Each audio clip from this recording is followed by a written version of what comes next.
This lesson is about alpha blending, and let me show you the program for this lesson. Actually, it's the same spinning cube, the same program that we've seen in a previous lesson. Or is it? Actually, no, it's a different program. I was just trying to trick you.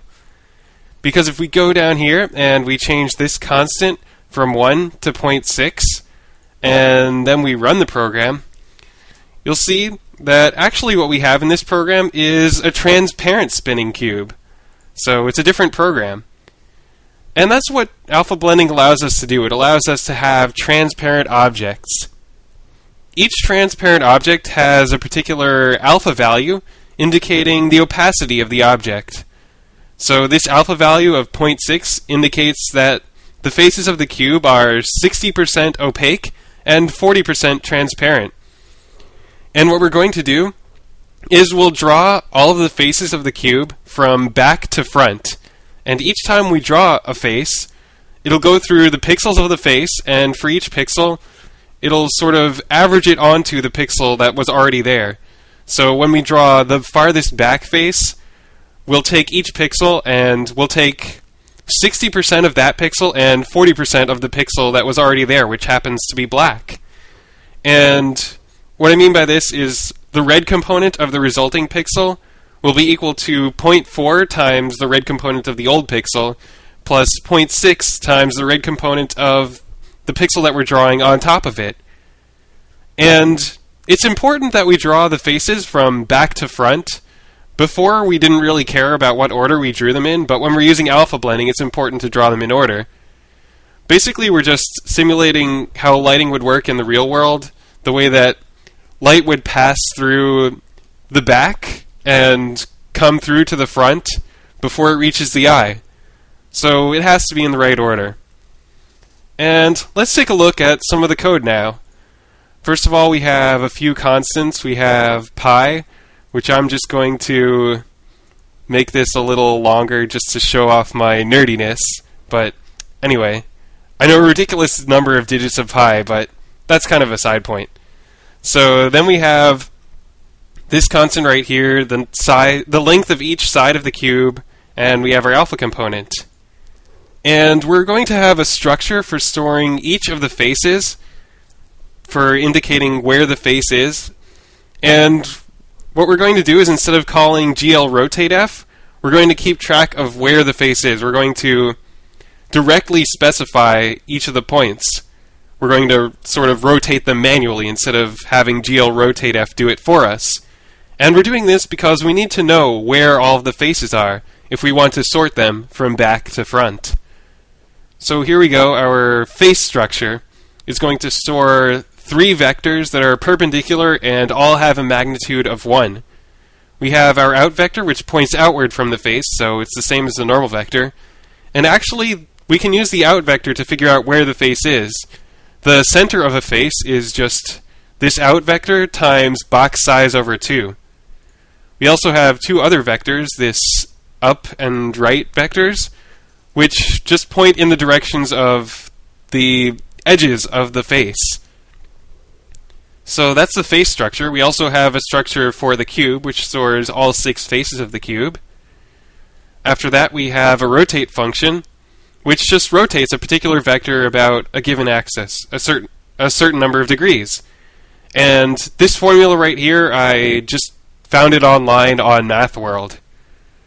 Then we have a function for rotating a particular face, which all that has to do is rotate the up, right, and out vectors of the face.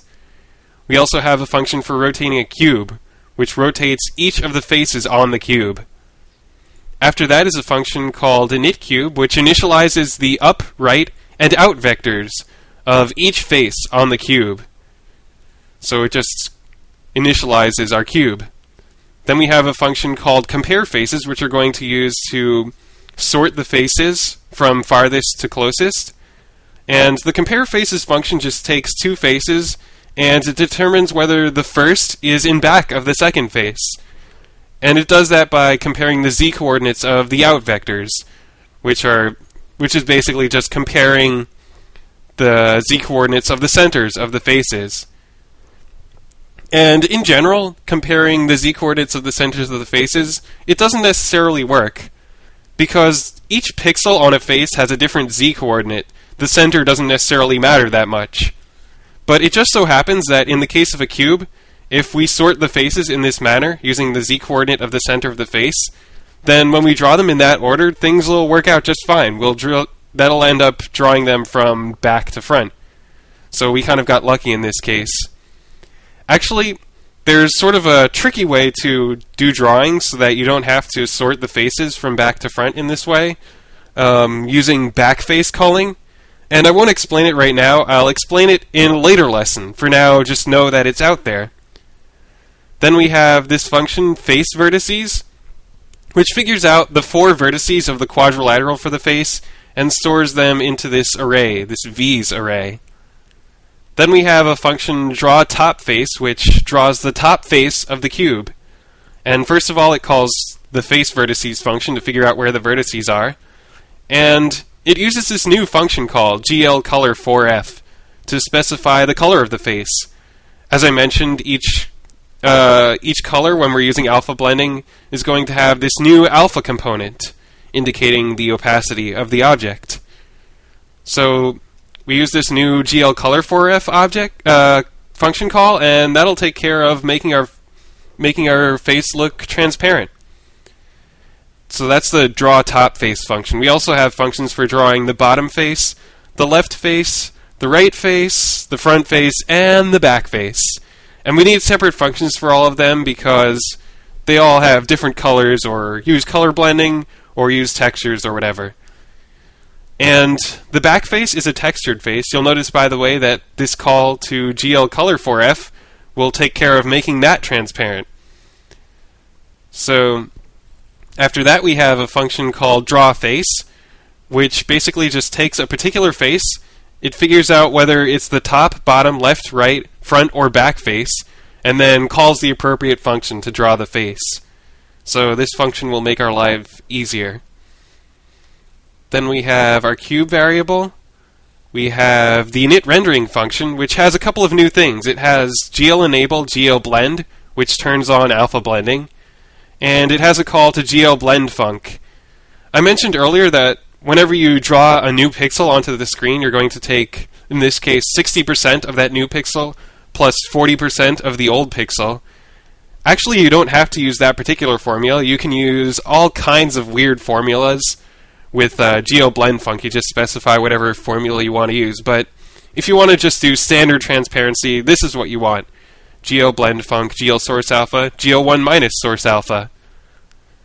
Then we have the draw scene function, where we're going to draw the face, draw the cube. The first thing we have to do is sort the faces from back to front. So we're going to use this faces vector to store all of the faces. And then we're going to call sort, which is a C++ function.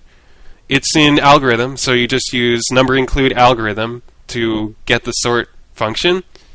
And the first 2 arguments are just faces.begin, faces.end.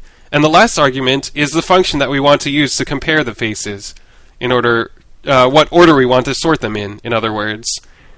And that's the compare faces function we saw earlier, which determines whether a face is in back of another face. And this sort function call will rearrange all of the elements in the faces vector so that they're sorted from back to front. Once they're sorted, we just call drawFace on all of the faces in sorted order. Then in our update function, we just have where we rotate the cube, and in our main function, we have a call to initCube, which initializes the cube. And anyway, that's basically how we can do alpha blending in OpenGL.